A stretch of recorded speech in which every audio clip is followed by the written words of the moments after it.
So let's take a minute to find a comfortable seated position. We are going to do some pranayama before and at the end of class. So we'll be doing alternate nostril breathing 2 different ways. But first, let's just come to center, taking a moment to just arrive.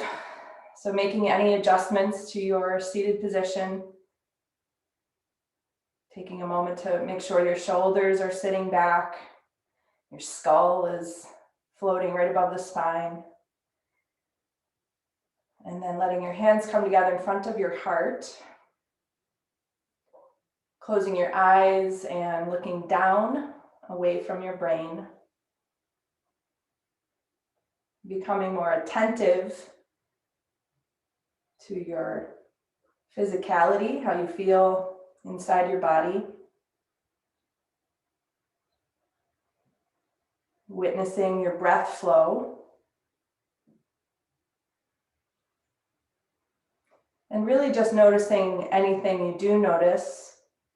There could be sounds in the room or outside the room. There could be thought waves, mental chatter. Maybe something physically kind of trying to get your attention.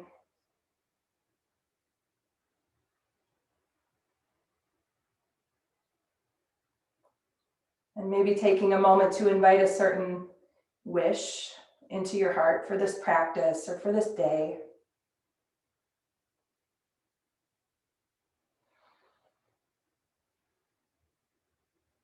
And as you're ready, bowing towards your heart.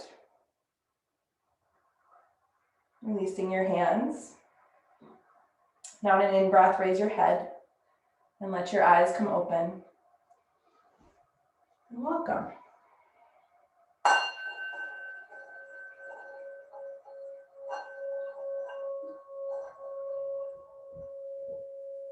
So we're going to start with alternate nostril breathing, nadi, shodhana. And the nadis are energy channels in the body. Shodhana means alternate. So the first time we're going to do it right now, we're going to be going from side to side, inhaling one side, exhaling the other, then inhaling second side, exhaling the other. And at the end of the practice, we're going to try to determine which nostril needs more attention because it fluctuates throughout the day. And we're going to give whatever nostril that is more attention, and we'll talk about that later. So nadi shodhana is always done with the right hand, whether or not you're right-handed. And you're going to fold in your index and middle fingers and leaving the thumb and the ring finger as kind of your working fingers to go back and forth between the nostrils. So we begin by, first of all, taking that right elbow out so it's not squeezing the side body. Remember how important the armpit kind of energy is. So we don't want to clamp it down. We want to keep the elbow kind of winged out. You can imagine you have a tennis ball in your armpit. And then we're going to close the right side, inhale the left side, close the left side, and exhale the right side. Keeping the right side open, inhale the right side, closing, exhale left, inhale left, closing at the top of the breath, exhale right, inhale right. Just kind of imagine how your breath is moving up the one side, out the other. You can keep your gaze down, but maintain a lifted chest, broad collarbones. Go at your own rhythm. We're not trying to hyperventilate here, so just easy, smooth, steady breaths.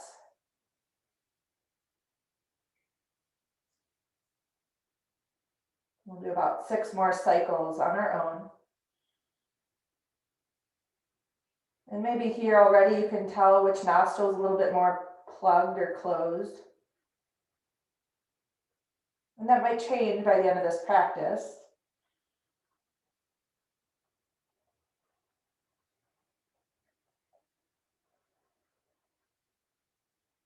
Next time you exhale, you can release your hand down And just put your hands in a mudra, which is a shape, putting your index fingers and your thumb tips together, resting the hands on the backs of your thighs or knees.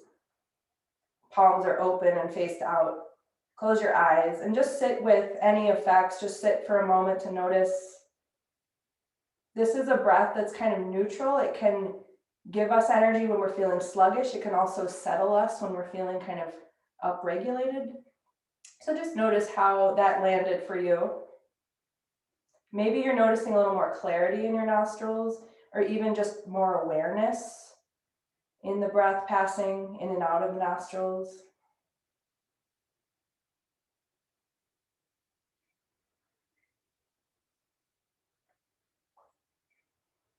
And as you're ready, you can open your eyes. We're going to come into some asana, some restorative poses now. So we'll move on to our mats, preparing for child's pose. We don't need any props for this one. So just take your knees wide, feet together. Sit back towards your heels. Leave your arms forward and touch your head to the floor. And if your shoulders are bothering you here, try to kind of scrub your hands toward your body, which will help your shoulders move into the trunk. They won't be in limbo land, which is where they get kind of angry. So keeping your shoulders attached to your torso. Taking the very tip of the tailbone down toward the floor.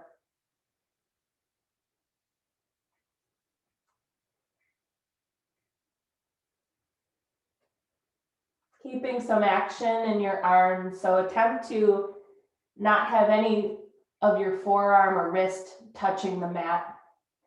And attempt to keep your arms really fully extended, not bent.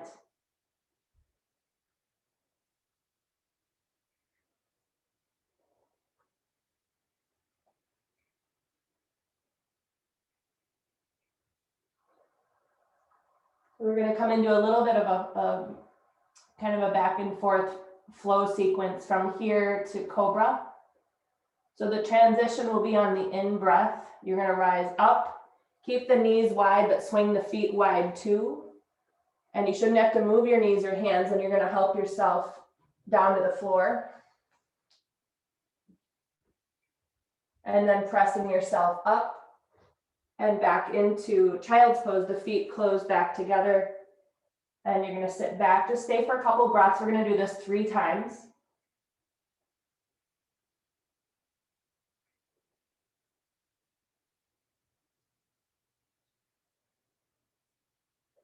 Again, you're going to inhale, lift yourself out of the pose, swing the feet wide, and then taking the hips toward the floor, kind of coming into that back bend from above, which we don't always do, coming low, and then coming back up through cobra pose and into child's pose. Swing your feet back together. And again, stay for 2 or 3 breaths before we do that last one.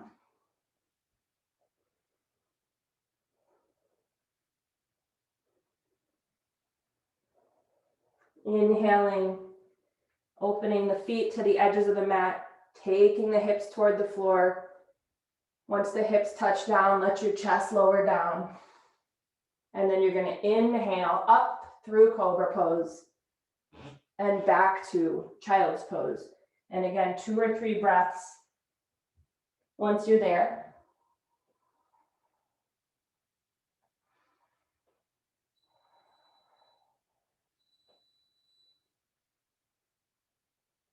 Good. Now find your way to your front side. We're going to take our right knee and just kind of bend it and bring it to the edge of the mat. Take your right hand to your side waist. So we're coming into a modified Parsvaparangustasana. So you might need head support. If your head feels like it's just kind of dangling there, you're having to hold it up. You're going to start to open the chest toward the ceiling. You might leave your right hand on your side body, or you might start to unfold it out to the side.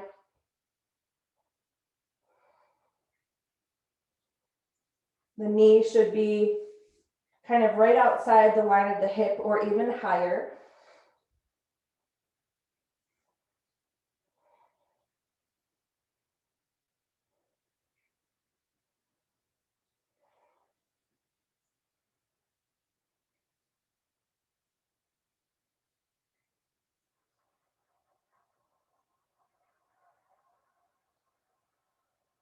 And we're going to gently start to come back onto our front side, extend your right leg. You're going to roll to your left side, bend the left knee. So 90-degree knee. You can take your left hand onto your side waist. Start to let the left shoulder fall toward the floor. And if you're ready for it, unfolding the arm so it's extended out to the side, which will give you a nice stretch across the chest, but make sure you're ready for it.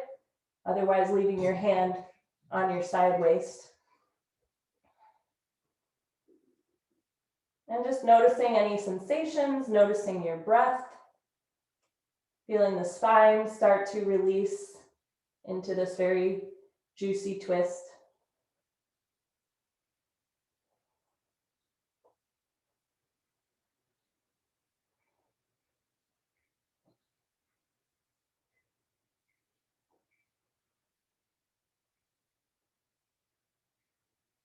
Just a couple more breaths.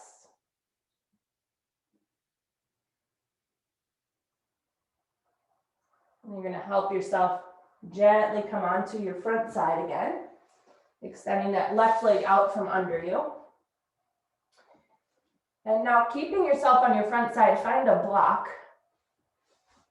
Hopefully you have one not too far away.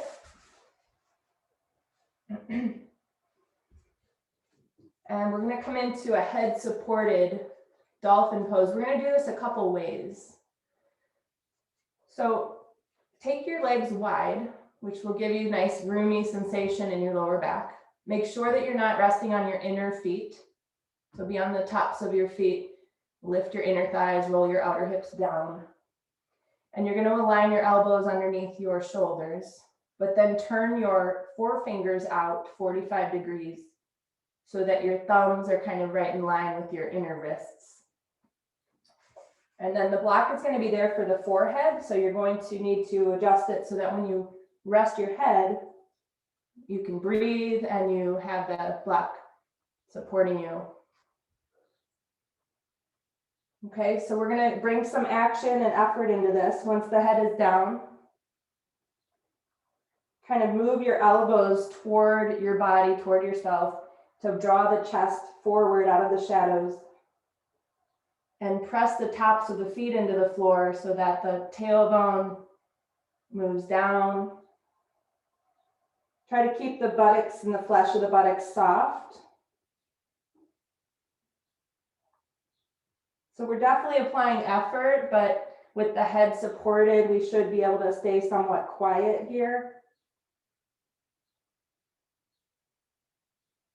And now holding those efforts, just giving your attention to the next 6 to 8 breaths.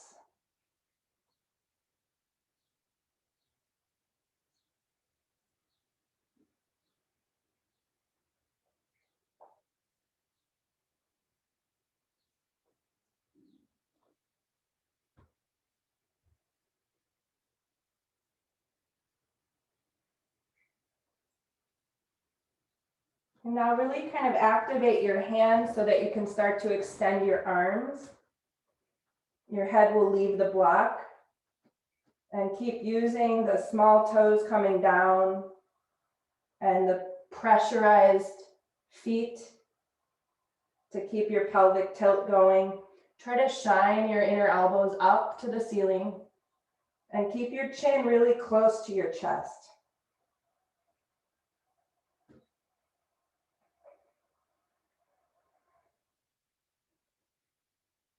And just 3 more breaths if you can.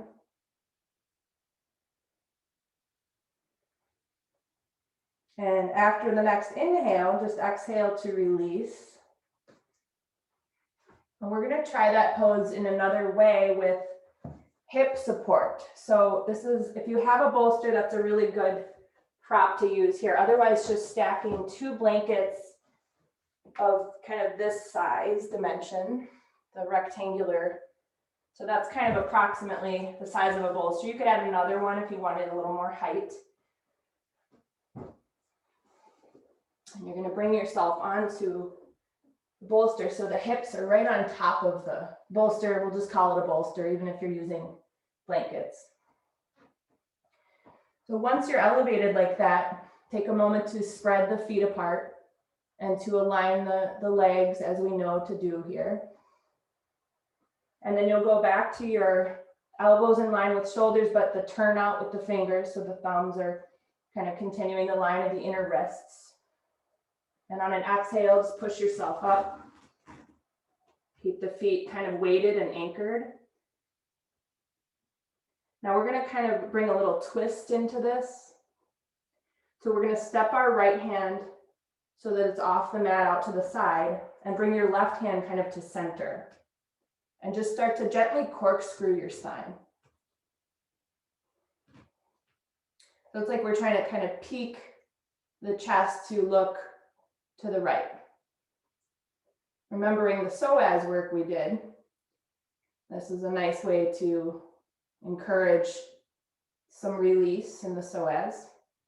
And make sure the head is comfortable. So if your head kind of feels like a burden, just maybe look down or let the weight of the head fall.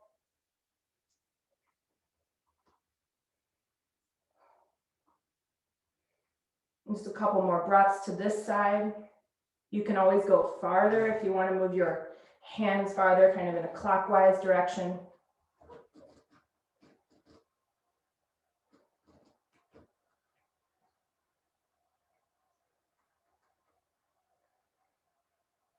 And now we're going to keep some weight in the hands, which will keep you kind of safe as you walk back to center. Just to reestablish your centered dolphin with your thumbs forward, shoot the chest forward, try to scrub the hands to move the shoulders back. Take care of the feet being anchored, press the tops of the feet, the toenails down. And then now we'll bring the right hand kind of to center and the left hand off to the side. And gently corkscrew the spine, peaking your chest to the left. Finding kind of a neutral area to place your head.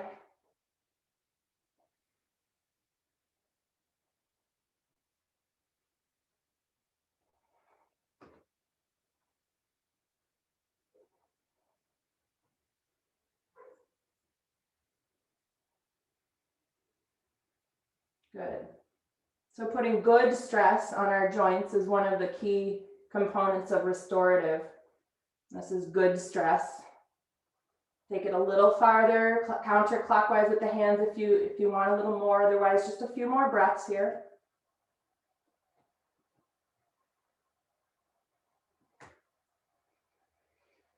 And then you're going to keep the hands really heavy as you bring yourself back to center. And just spend a few breaths right at center, trying to pull the shoulders away from your ears. Don't sink into your shoulders. Don't lose your neck. Have a very long neck. And this time look forward and slightly up. Press the feet down.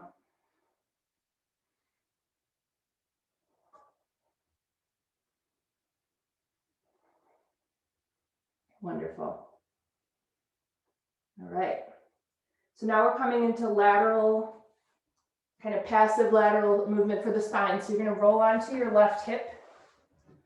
You can stay on that bolster or blanket setup, which will give us that natural kind of arc in the spine that we're going for. Extend your bottom arm out so your palm is up. Use your arm as a pillow for your head. And then taking the top arm and just bringing the hands together.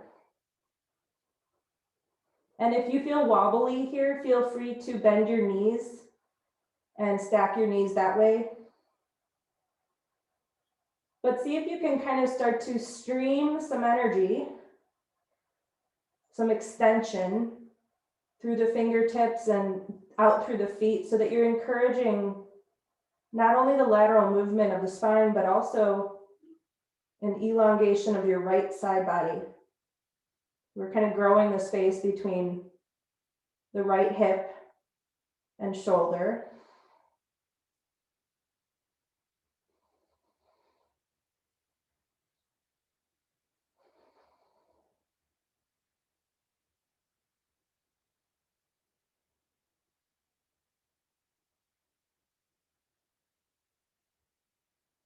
And we all get a little congested around the hips. So this is a really good one to keep that space more open. We talked about how much hip flexion we do and with lifestyle movement.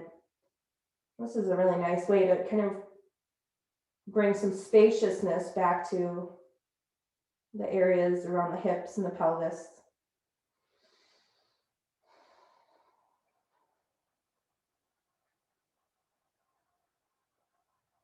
So we'll prepare for a second side.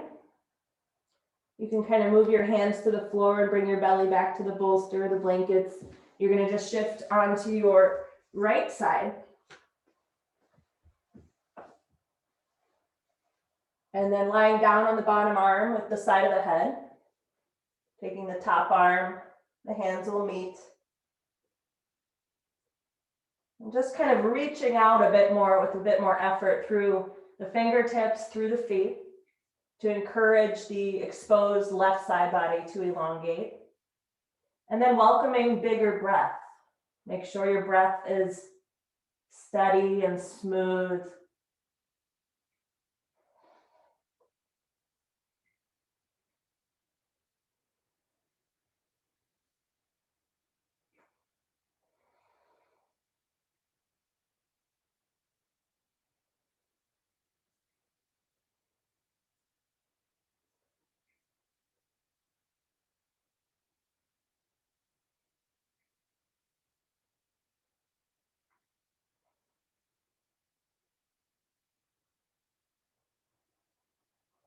Go ahead and start to move back onto your stomach. And we're going to kind of flip over. So keeping the bolster, the blankets where they are. You want to feel that your hips are kind of right at the top of that propping. We're going to come into Urdhva Paschimottanasana. So that's the upward facing version of that seated deep forward bend. I really like this pose, especially on restorative weeks. So just raise the arms above the head with your palms facing up. And that'll give you a little feeling of kind of being anchored. And then you're going to start to lift your legs one at a time. And then once both thighs are raised, you can extend the lower legs.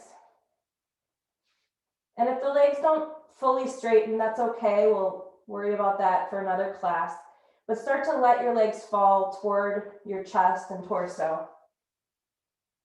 But see if you can kind of invite the lower sacrum to stay on the setup that you're using. So we don't want to just kind of cascade everything down. It always has to be a kind of an anchor point. So keeping your sacrum kind of magnetized to your bolster, blankets. And then tilt your chin into your chest.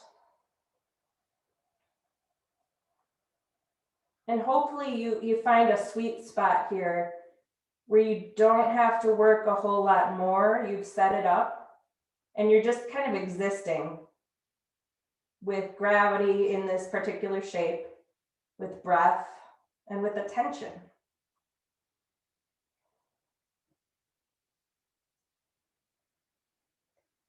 And if you're going to apply any effort, really it's to make the pose quieter. So finding ways that will help you settle here. Maybe the shoulders aren't as rooted down as they could be. Maybe the chin could be closer to the chest. Maybe there's some facial tension. You could kind of smooth out your jaw. Maybe there's some resistance going on. Your legs could be closer, but for whatever reason, you're holding back.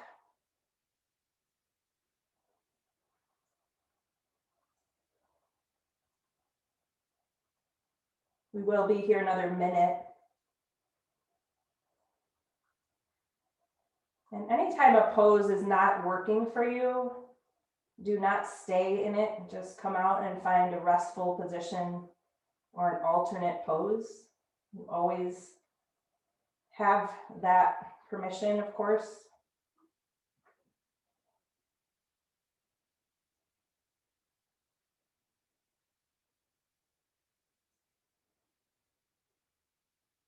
Just another half a minute.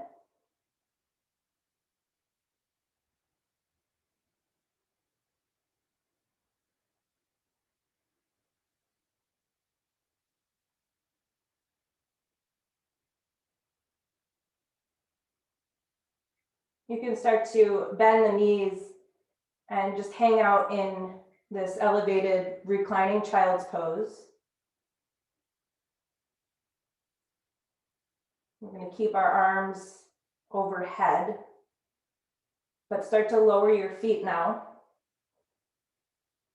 And then you're just going to shift your hands so that you're resting on your index thumbs as if you're raising your arms in Urdhva Hastasana. And then you're going to extend your legs one by one so that you're resting on your heels with your toes pointing up. Rock your head a little bit so your chin snuggles down into your chest. And then really kind of dig in with your heels to encourage the tip of the tailbone to float toward the ceiling. And then with eyes closed, looking toward your cheeks. Keep your shoulders pulling in toward the trunk. Don't let the shoulders follow the lengthening, the extension that's going out through your fingertips. Have the shoulders moving in the opposite direction of the fingertips.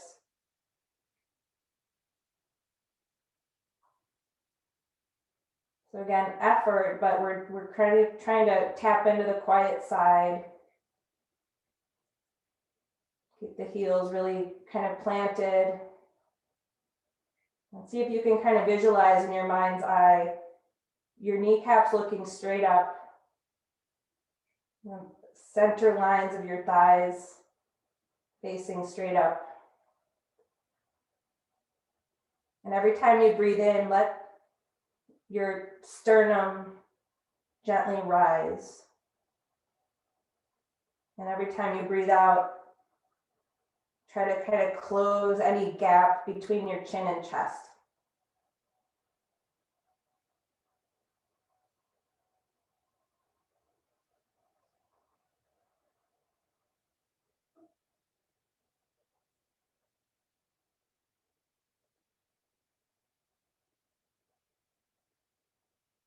Good. Now start to relax the arms. Take your feet to the floor. We can roll onto our side. We're going to turn our bolster or blanket set up 90 degrees.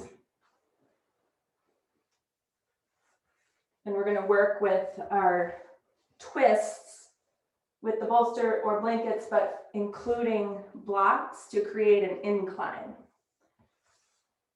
So again, how you do that is you have probably a low block kind of in the center of your bolster or blanket, and then a medium or slightly higher block above that. And then we'll start with our right hip facing the bolster and your legs off to the left. And if you know from like historically that you need a little head support, you could put a blanket there as well. Sometimes that's a nice addition to this setup. Like this. So start in an upright spine and just use your hands to help you gently kind of initiate that twist, twisting to the right, and get as far as you can with your upright spine, and then keep that amount of twist as you start to come onto your setup.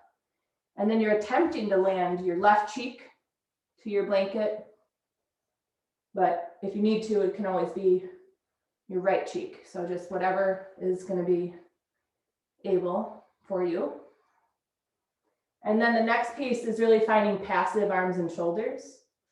So whatever you need to do, place the arms in a way your shoulders aren't kind of hovering in limbo land. They're relaxed and settled. And some days it's you can be a little more active with this, working your arms in a way that kind of coaxes the twist. Other days you don't really need anything more going on. You just settle in, and that's only up to you to decide. It's really about the brain. So if the brain is kind of still bored and wandering around, you might need a little bit more to keep its attention. Otherwise, you might just be able to settle here without any additional effort. So just make that call.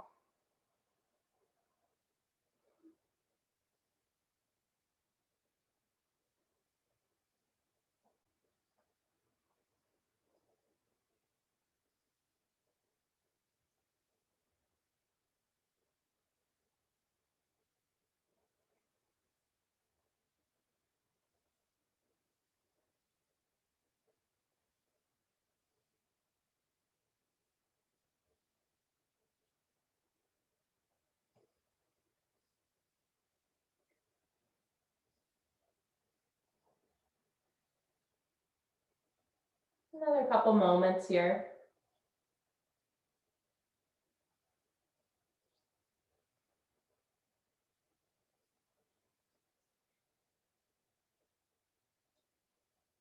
We're going to start to use the hands against the floor to kind of press the floor to bring ourselves up on an in-breath. We're going to be turning around and taking bound angle pose, reclining. So we'll grab a strap and you'll sit kind of with your back to that bolster setup. And if you know your hips are tight, then you'll want to take some propping outside your knees or thighs or hips, joining the feet.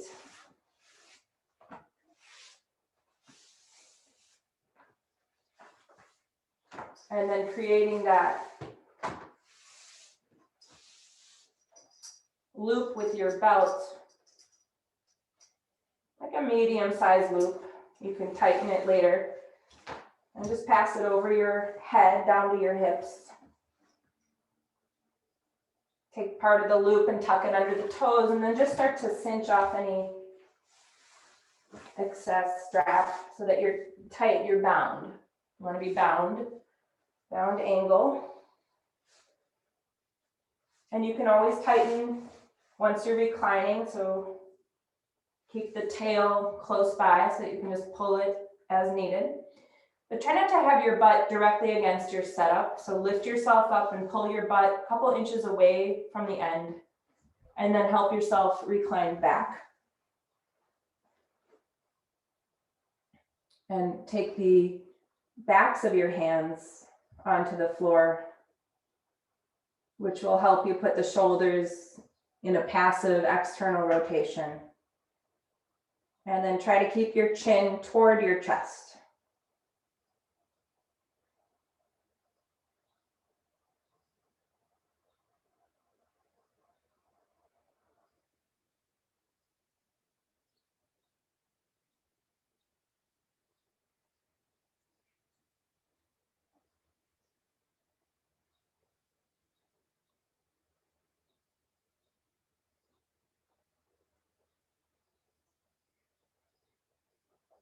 Think about your pose as the layers of an onion.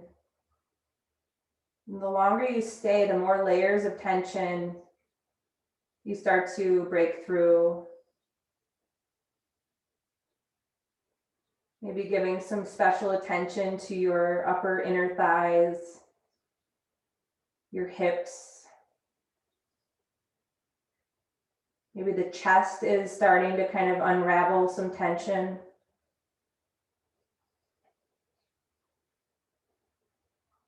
Maybe you're enjoying deeper breaths with this big open diaphragm pose.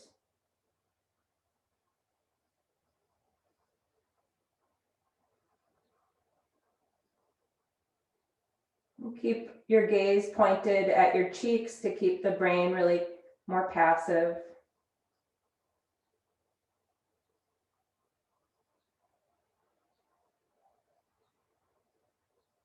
Maybe there's some resistance where your buttocks are meeting the floor.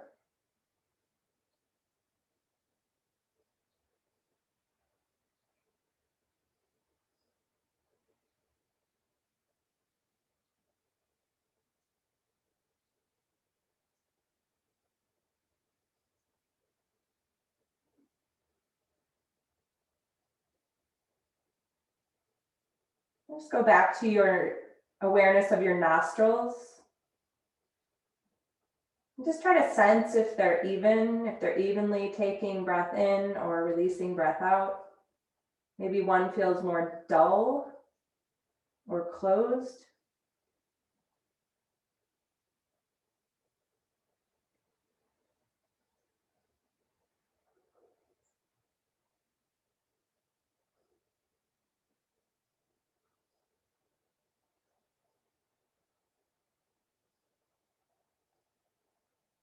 Maybe you can't detect much difference.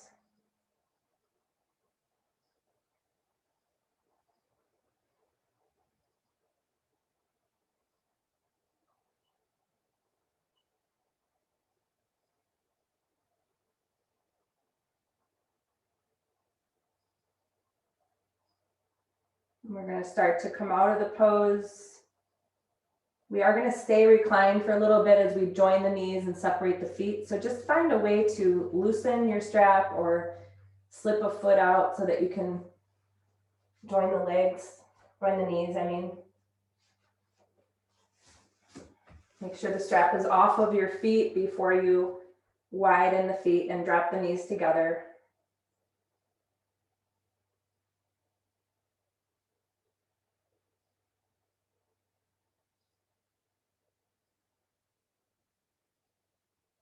And then you're going to roll off to the side to your left side so that we can do the other side of the twist. And once you're upright, you can take your strap away, put it aside.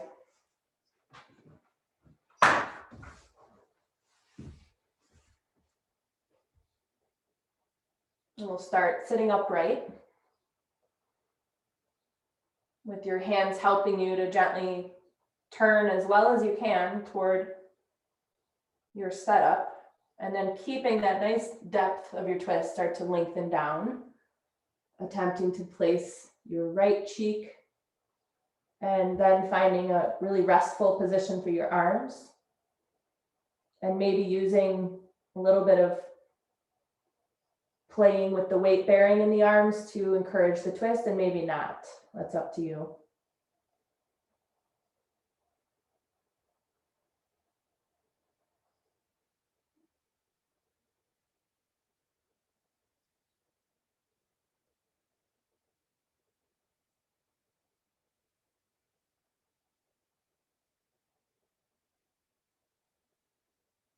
Sometimes the different sides of the pose have different stories to tell. And this side for me is a lot more sensation in my lower back. So just kind of always listening in, noticing these things.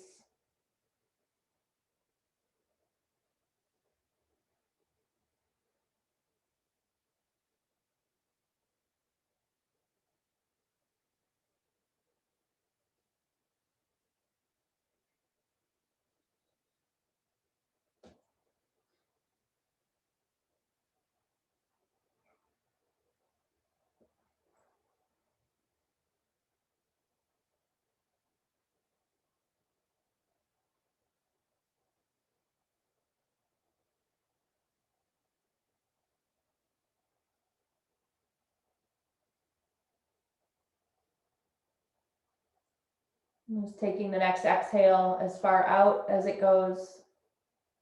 And then on an in-breath, you can gently help yourself come off the bolster setup. And we're going to take a head supported downward dog. So you can keep everything as is. If you have that additional blanket, that's one thing you might not need anymore. The nice thing about this incline for head supported dog is we have height from the floor to work with. We have a variation of that, so we can move up the bolster if we need more height, down the bolster if we need less. So just kind of start with your nose right above the center of your setup. You're in table pose. And then on an exhale, extend your legs and just kind of find the perfect spot on that setup to meet the head with support, but not overly so. So it's a nice nice feeling of grounding the head, but we don't want to feel like we're jamming the prop into the head. Feel like energetically the top of the head is moving into the props. It's not stopping. And keep your chin tilted toward your chest.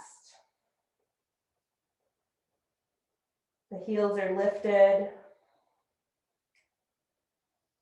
The hips are gently drawing away from the shoulders, which will support your arms and wrists. So keep the lifting of the hips really active throughout.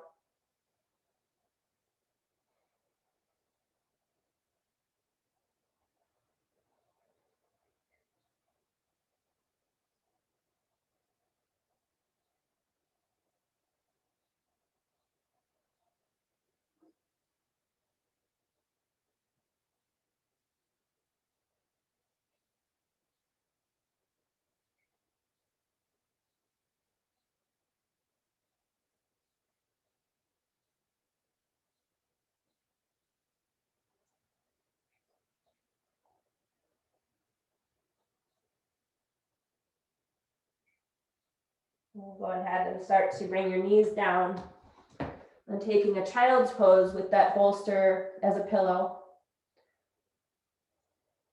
We'll give a little bit of time to each cheek resting. So just separate the elbows enough that your shoulders are relaxed.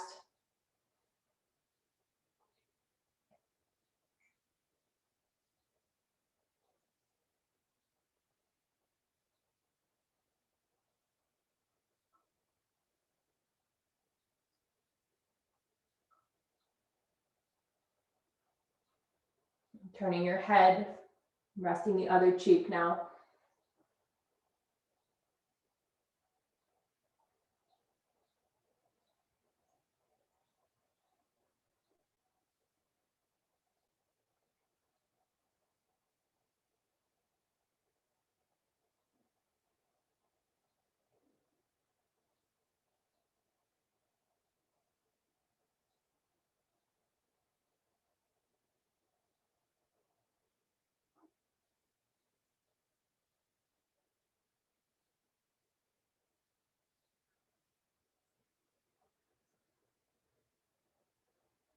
And now we'll come off the bolster setup, and you can deconstruct the setup you've created. And now the next pose, we're going to do a wall or chair supported bridge. So if you have a wall to work with, you'll set up with your feet on the wall. I'll try to show you that setup here. So that your shins are parallel with the floor and your knees are above your hips. And then we'll be using that to help us come up into bridge pose. So if you don't have wall access, grab my chair and show you that version.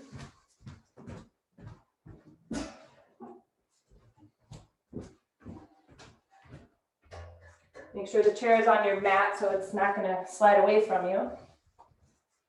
And then the feet will come onto the edge of the chair and you'll be lifting yourself that way.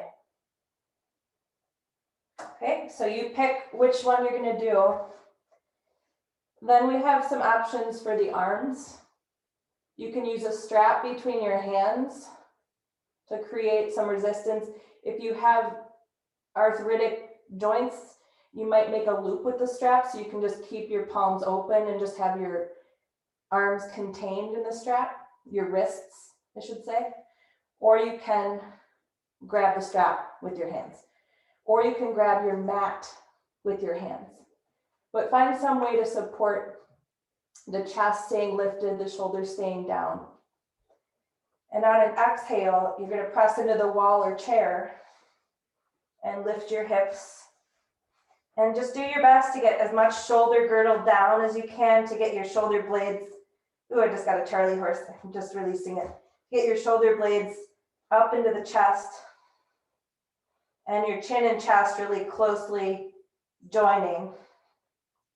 And use that wall or chair, just like we've done throughout this class. Press your feet into the wall or chair so that you can be a little more passive with the pelvic tilt. the pelvic tilt as a result of that pressure of your feet, rather than a direct action.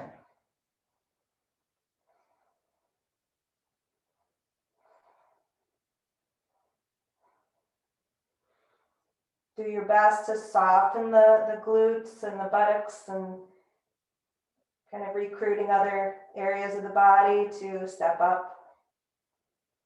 Just staying for 5 more breaths.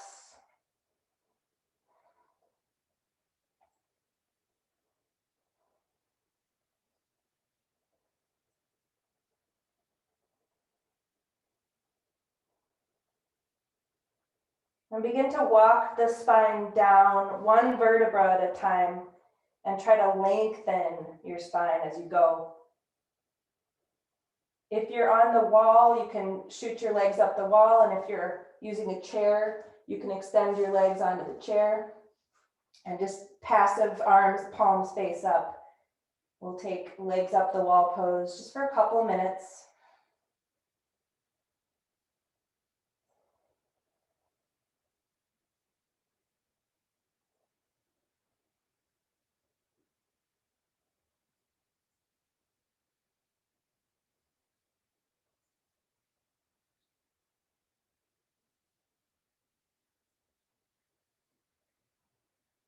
Imagining your sacrum like a deep tap root into the floor.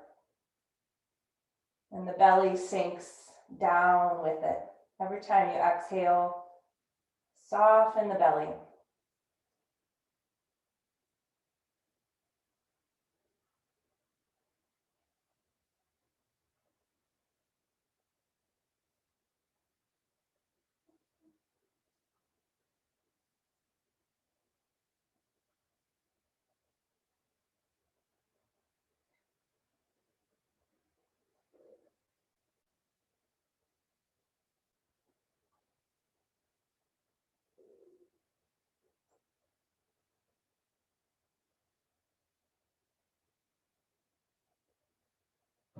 So we're kind of cultivating a little bit of a savasana state so that we can come into our pranayama with that quietness. So you're going to do your best to transition now to sitting on some blankets or some height and preparing for that second round of alternate nostril breathing.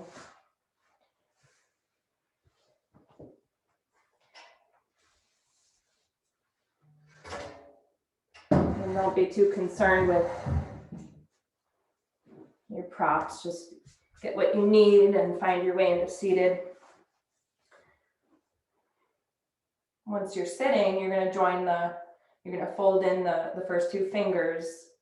You're going to come back to alternate just to explore which nostril you're going to give the attention to. So we're going to do the very same practice we did just to kind of seek out which nostril we're going to work with. So again, elbow out a little bit, sitting tall, closing right nostril, inhale left, closing left, exhale right, inhale right, closing right, exhale left, and inhale left. Just a couple more until you kind of have it figured out.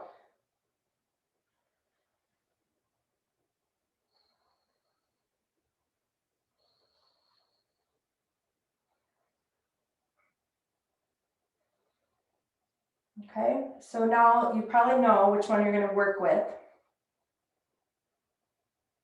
You're going to be inhaling that nostril, whichever one you're working with. You're going to inhale that free nostril, but with your free finger, your thumb or your ring, whatever nostril you're on, with the free finger, spread the flesh of that nostril out if you can. So opening the cavity of the nostril more. Inhale there, close it, and then with that free finger, open that side more to exhale. Close it again, go back to the side you're working with to breathe in, spreading the flesh away, close it, and empty the other side, spreading the flesh away with the free finger. Close it, So you're going to always inhale on the side you're working with. Spreading the flesh to open that cavity. Close it. Exhale the other side, spreading that flesh. Close it.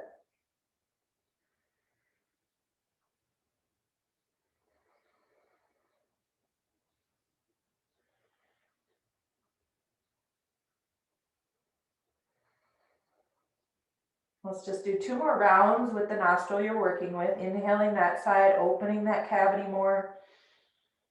Exhaling the other side.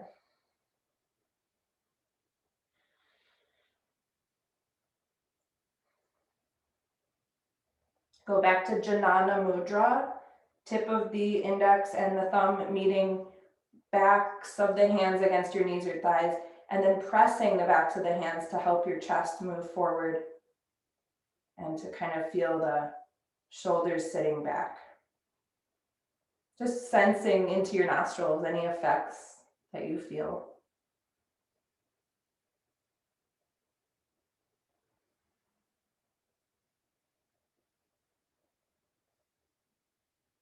There's just interestingly, side note, been some studies done that a blocked right nostril, chronically blocked right nostril, leads to low self-esteem. So there's that. Okay, so we're gonna now just kind of settle in to our last few minutes in Shavasana. So make yourself warm, comfortable, supported, quiet. If your room is bright, you might turn lights off. You might use an eye pillow for more passivity in your eyes.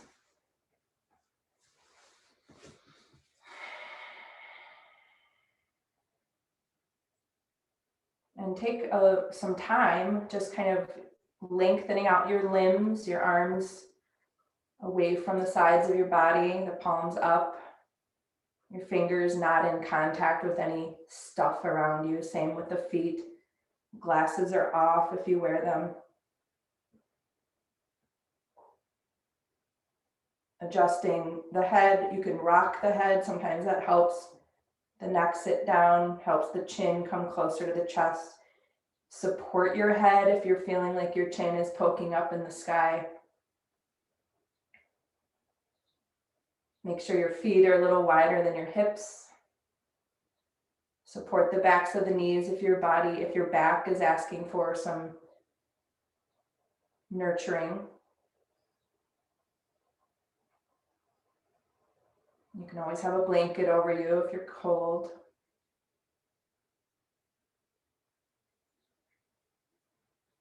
And now we just get to kind of stew or marinate in whatever it is that we've cultivated with this practice. Resting in whatever remains.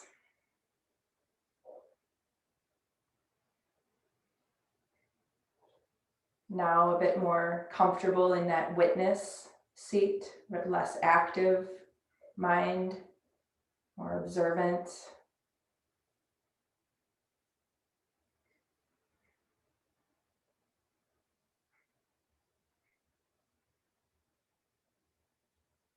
Just imagine you're wearing a mask and let the mask fall away from your forehead all the way down to your chin. Finding more softness in your face.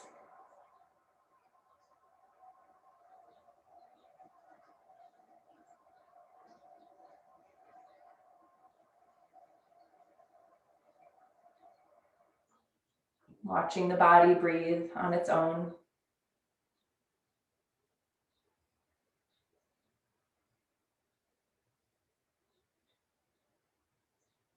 Our attention a little less likely now to extrovert.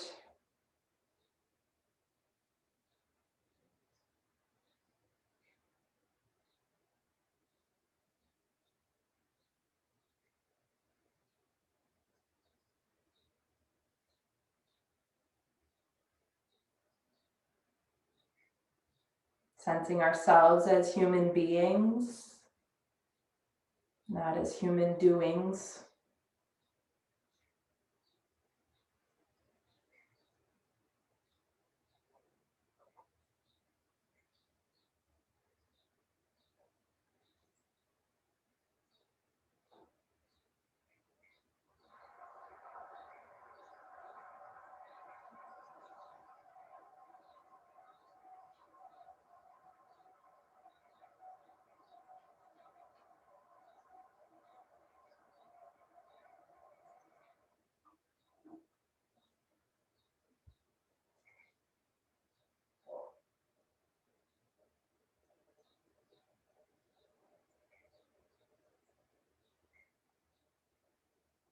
Letting go of anything weighting down your spirit.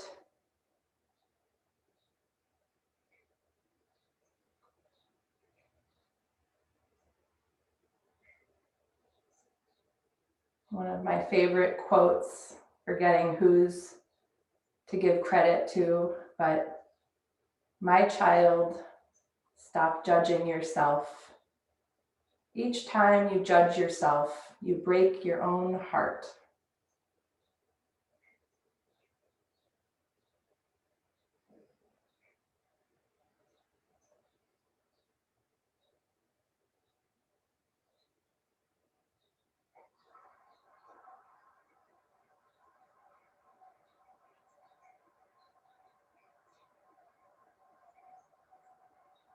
Let's take a deep cleansing breath in through both nostrils. Let it go. Maybe take another deep breath in. And just let it flow all the way out.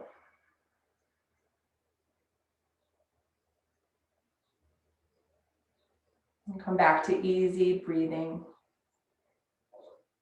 And start to bring some movement back in. You might squeeze your hands into fists and then extend your fingers. You might squeeze your toes and then spread them.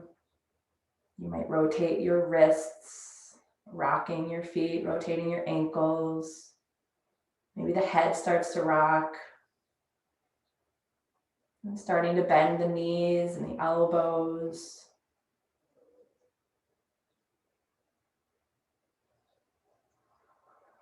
And then moving to either side of your body and just remaining on your side for a few moments, a few breaths, not in any rush.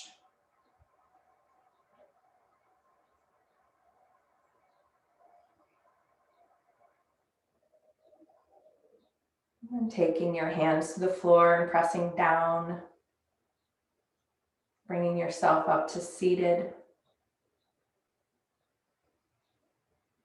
And when you're seated, let the hands meet once again in front of the heart, moving the chest forward, the shoulders back, the head back, lifting the corners of the mouth.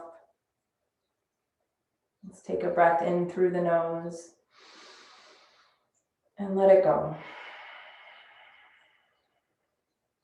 From the place within me that I know to be divine, I honor that place within each of you. Namaste.